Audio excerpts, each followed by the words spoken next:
G'day YouTube, Turbo Tristan here. Welcome back to the channel. Today we'll be working on the EK Civic Turbo budget build. So stick around, I've got heaps to do. I've been doing a lot in the background since the last video. So stick around, I'll show you what we're up to.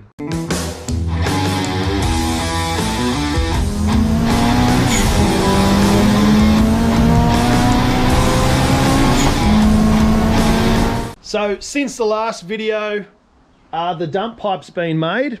So here it is here. The welds were nice and rainbow colored and, you know, pretty close to Instagram worthy. You know, that's an all right one.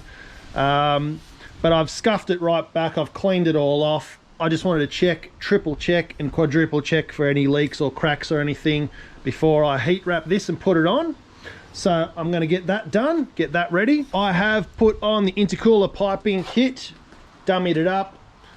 Got a hole saw, drilled a nice clean hole through there.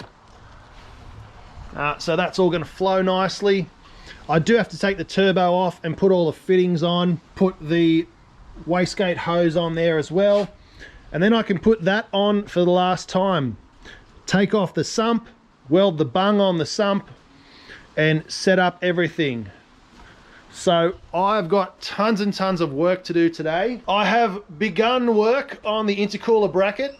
Or begun, however you say it, Australia, America, whatever. But that's going to go here and use these existing bolt holes where the horn is. There's a second hole there. And mount that up out of the road. Don't want to drill any holes in the car. I'm trying to practice keeping everything really, really neat, not chop up the cars at all. I'm going with the thinner intercooler, which is what I recommended. So that'll tuck up nicely behind the bar. Then I have to fit maybe an oil cooler if I can fit it in there, but that's not super important. But we do have a fuel pressure regulator to change. That's going to be interesting because I don't know if I have a fitting that's going to go in there, but we'll try and work something out and make it all fit. And yeah, stick around, you can watch me work. Okay, so turbo's apart on the bench with all of my crap and all my tools.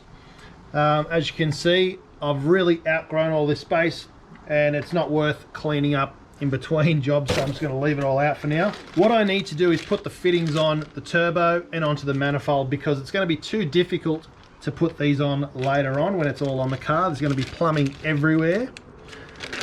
So here we have the oil feed inlet and there's a restrictor on the bottom there. There's also a secondary restrictor inside the turbo, so that's to stop oil pressure blowing the seals out of the turbo. So we're going to stick that on there. Well, will you look at that? I found the gasket. Stupid me. Great seal though. Perfectly smooth gasket glue on both sides now. So that actually worked out really, really well. Over onto the bottom side. I already have a gasket on that one, but I'm going to put a bit of schmooze on it. I just had that dummied in the car, so we'll tidy that up now. Okay, so time to put the turbo on to its final resting place. Gonna smash that on there. These studs don't give you a lot of room to bite down on. Okay, so these studs and nuts that came with this kit are actually pretty crap. This is with the PLM kit, so I'm going to get rid of these and put in some other ones because they're no good. Alright, scrap that. The whole thing's coming apart again. Bloody hell. Alright, take 400. Finally got the right nuts and bolts on here. Had to swap them out. Luckily, I had a set for another turbo kit that I was doing, which I'll have to now replace. But we'll get this job done and out on the road and boosting, and then we'll worry about the other one later. We can fit spring washers on this time, which is a luxury, and everything's nice and high tensile, zinc plated, looks good. All this drama just for 4 nuts and bolts, gosh. Another washer. So one really cool part that this customer provided was a turbo beanie or a turbo blanket. Now these go around here like so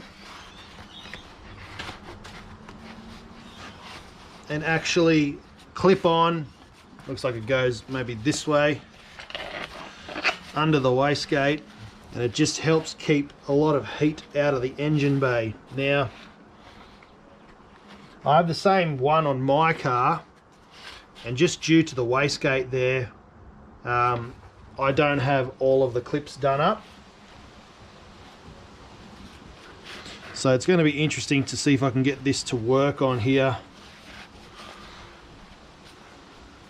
Should do. And they're an absolute bitch. But it looks like that's going to be all right there. Let's see how far this guy wants to stretch. I'm tipping not all the way over the other side there. I'm worried that's going to interfere with the wastegate.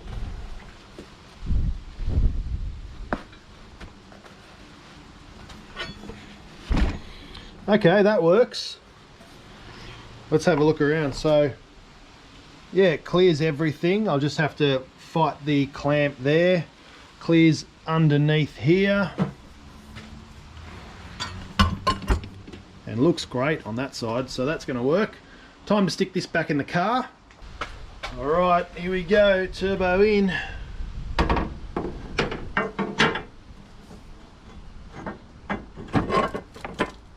It's going to be fun getting that oil feed line on, but I can get to it from the back there, so that's all right. So the turbo's on in its final resting place. Turbo beanie's on, everything looks great. What I'm going to do though, before I pull the sump off, is I'm actually going to go and I'm going to borrow one of these 90-degree fittings. Look at me stepping up my game. I've got a RACEWORKS fitting holder for my vise. I've got new tools to undo these so I don't damage them.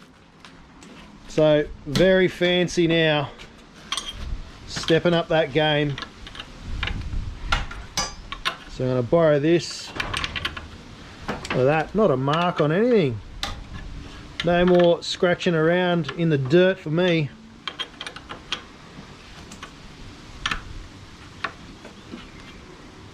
And just before I pull the sump off, I'm going to dummy this on here. It's going to sort of go like this. Very short. And I'll probably put the bung somewhere over here. So it's just a nice straight path downwards. So I'll have to find something to make a scratch with on there because it's all filthy. This is going to come down and around there, so I might put it over here and just point it there. So it'll be a very short run, just the tiniest little bit in between there, but I'll bang it right in here, so I'll make a little mark. Boom. All right, time to take this off. Dirty thing. Sump's off. I'm just about out of battery, so I'm going to go swap batteries and get ready to drill this guy out. Make a mess. We're getting close. Oil absolutely everywhere though on this motor. Funny, there's so much oil everywhere, but check this out. The cleanest D16 dipstick I've ever seen. It's either never had an oil change ever in its life, which I doubt, or that's a brand new one.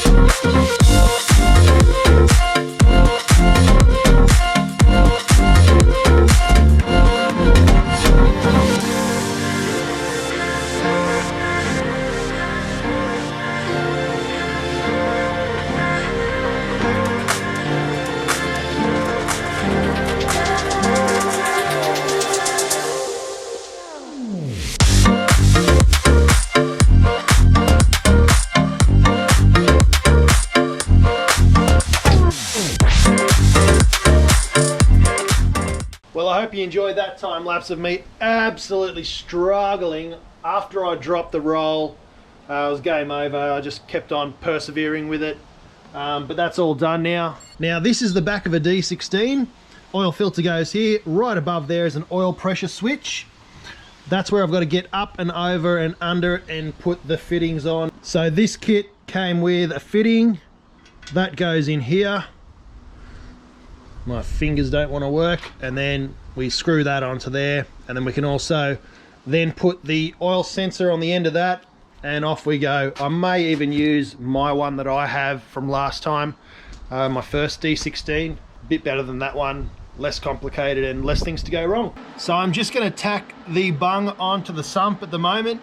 Everything's absolutely filthy, greasy, ugly and oily, so this weld is going to be a real dirty one, but there's no point cleaning it up yet.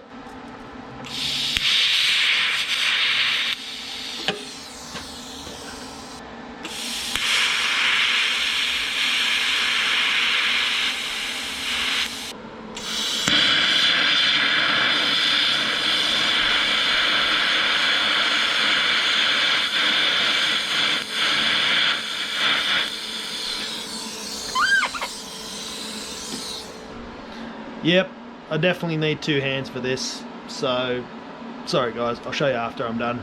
So it's the very next day and I'm just about to get started on fitting up the intercooler and fuel pressure regulator. I'll walk you through all that sort of stuff in just a moment. I want to try something new on the channel, and that's a bit more viewer engagement and to answer some questions that people have commented on videos, or to address any issues or criticisms that I may have. So the first one, which I wasn't sure that I did, was My Dixie Wrecked commented, "Why do you always speak with an upward affliction?" I'm not sure I always do. Sometimes, yeah, I probably do. It's a bit of an Aussie thing. We sort of finish our sentences with a bit of an up at the end, and it's pretty dumb, and I hate doing it. So thanks for pulling me up on that. I'll try not to do it in the future. One guy that some of you may be surprised, he's pretty big time, he's actually a good friend of mine, Automotive Anatomy, commented, the 1.6 litre motor, like we're doing here, needs a small turbo. I couldn't agree more. We've discussed that in the past, and we're getting a lot of comments. People are saying a TD04, TD03, or even a T25 would be perfect on this car, and I couldn't agree more. I'm looking into doing something with maybe a WRX turbo, because I'm trying to work in with Max Peeding Rods to get a kit with a good sized turbo that's going to bolt on, keep your air conditioning and get everything sorted.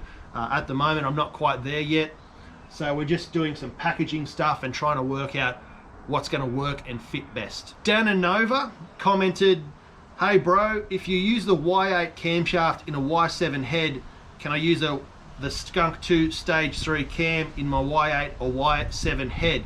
To be honest, Dana, I don't know the exact answer.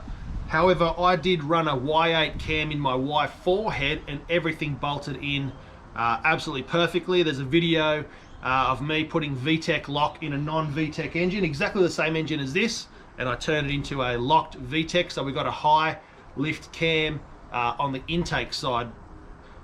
Went in, drives fine, didn't really make a lumpy idle, didn't really do anything, but I've just got a bigger camshaft on the intake side, so it helps with better airflow, I guess.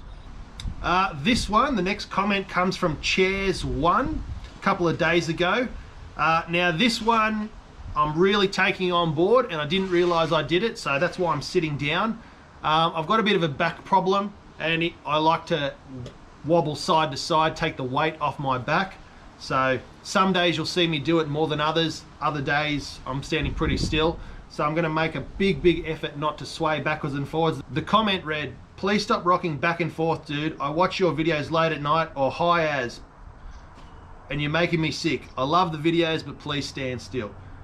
Chairs1, couldn't agree more, mate. I actually went back and watched the video that you commented on, and I was rocking back a lot, and it made me seasick, so sorry, mate. So this is something new that I'm trying on the channel. If anyone leaves a comment from now on, asks me a question, has some input, has some criticism, whatever it is, I'll try and get to 2 or 3 of the best ones each week and respond back to you on film. I respond to everyone who messages me and also comments on all my videos anyway, so I just thought I'd go that one step further.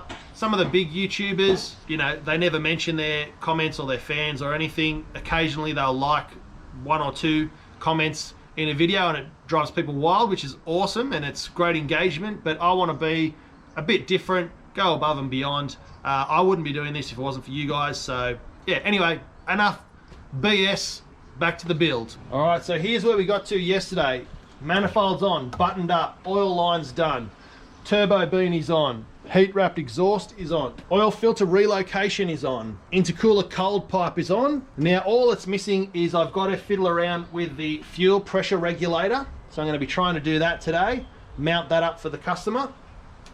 It's very important to increase your fuel pressure for every PSI of boost that you're running. So we're running a rising rate fuel pressure reg.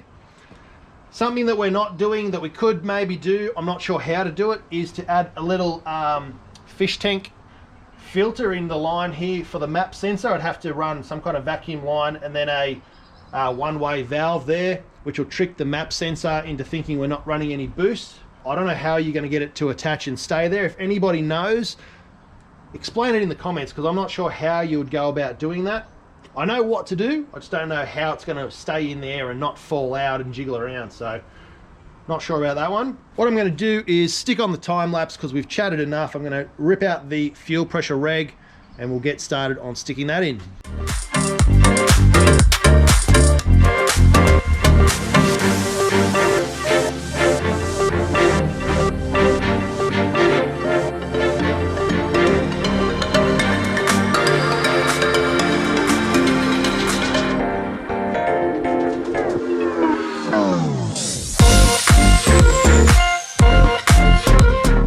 So you can see here, super gross on the injectors. I'm going to give those a clean, give them a Scotch-Brite, scuff them up, make them look all nice and new again. Now I'll just check down inside here. That's pretty gross also. So I'll see what I can really do there. I'm not really sure. Wasn't really part of the deal to degunk the whole motor, but hopefully a turbo is going to push a lot of that out. Hopefully everything's all good. Here we are, all cleaned up, and I've drilled and tapped a fitting on there for the fuel pressure reg. So nice and simple. Time to install.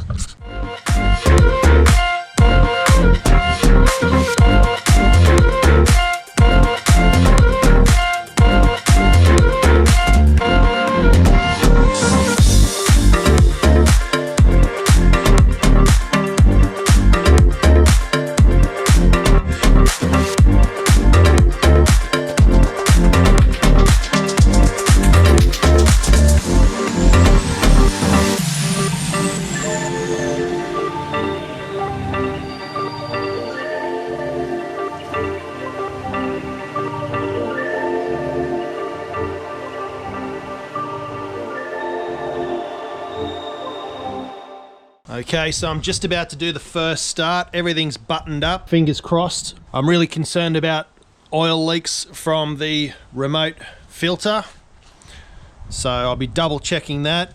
Haven't had the best of luck with these fittings down here either in the past, so when you use cheap fittings, anything can go wrong, but intercooler's on, piping's on. You'll see here we've got a block off on the blow-off valve. That is for maximum flutter. So we're going to get heaps and heaps of turbo noises. With a full exhaust, the car's going to be nice and quiet, and with no external wastegate, it's going to be nice and quiet. So all you're going to hear is turbo spooling, turbo fluttering. Not good for the turbo to have no blow-off valve, but when you've got a China turbo that's, you know, under 200 bucks anyway, enjoy the turbo flutter sounds. Compressor chop, compressor surge all day long. All day, and then blow it up, put a new one on. Cheaper than buying a blow-off valve, really, which is kind of dumb and not the right way to do it, but definitely gets you the cool sounds, brings all the boys to the yard. So let's do a first start. It does have oil in it, by the way.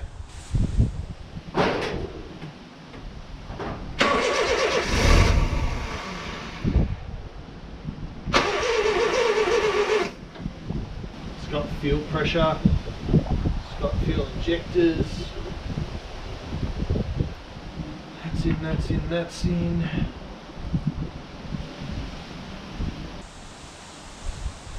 It's got fuel pressure. Maybe it's just got a flat battery. Oh no, it says the battery's good.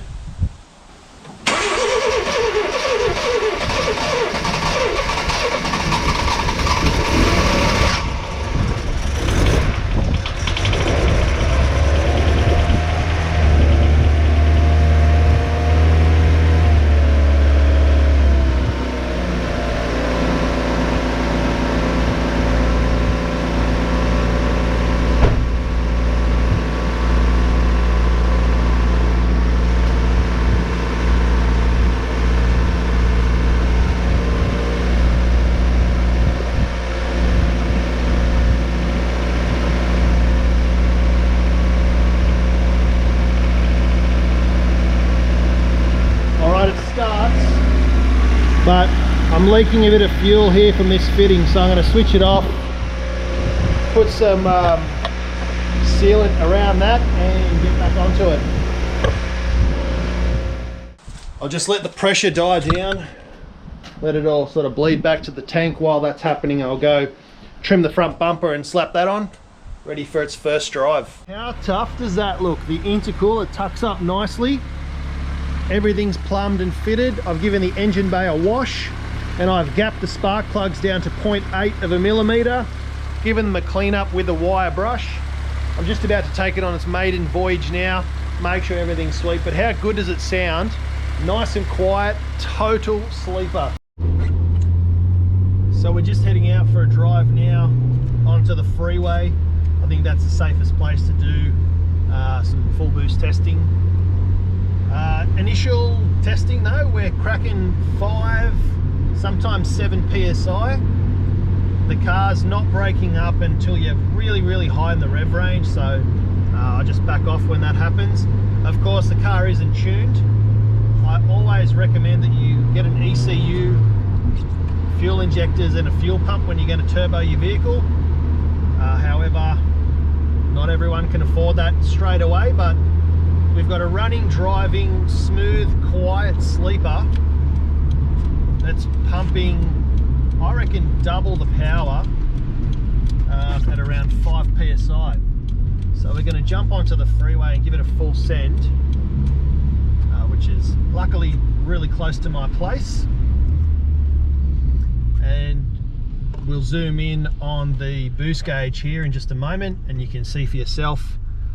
It's nice and quiet. You can hear the turbo spooling and you can actually hear the flutters when you back off due to not having a blow-off valve. So yeah, it's doing its job. The customer wanted about 5 PSI and the customer got about 5 PSI. So I'm very happy with that. I've given everything a full clean. There's a bit of a smell from the turbo beanie.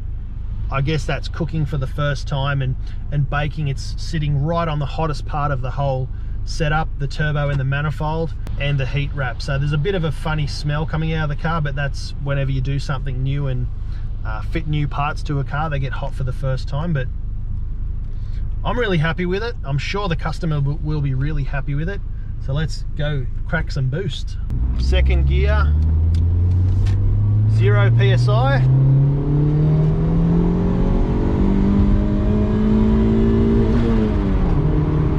No engine lights like the last time, 5 pound perfect. And that is a success. That absolutely hammers. I'm really happy with that actually. I'm actually surprised. And it's so quiet inside. Hear those flutters? I think gapping the spark plugs definitely helped, and turning the fuel pressure up just a little bit definitely helped. But still, and I say this all the time, you definitely need to get the car tuned. You definitely have to get some new injectors. You definitely have to do a fuel pump upgrade. Well, that was a good first drive. Definitely a successful mission. You can see the headers are all gold now. Gone through their first heat cycle. Still a bit of bad smells, but they'll go away. There's no leaks, all the pipe work is on. Nothing's popped off.